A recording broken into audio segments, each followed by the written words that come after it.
আমি গজল বিষয়টা পছন্দ করি না কেন জানেন?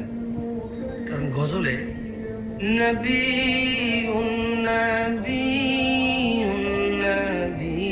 নবী নবী নবী বলতে থাকে সাল্লাল্লাহু আলাইহি ওয়াসাল্লাম। বলার সুযোগ নেই গায়কের।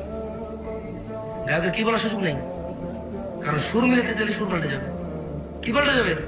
আজ এখানে তো আলেম ওলামারা আছেন, বলুন তো আল্লাহ নবী সাল্লাল্লাহু আলাইহি ওয়াসাল্লাম নাম আসলে দুরূদ পড়তে হয় কিনা? হয় কিনা?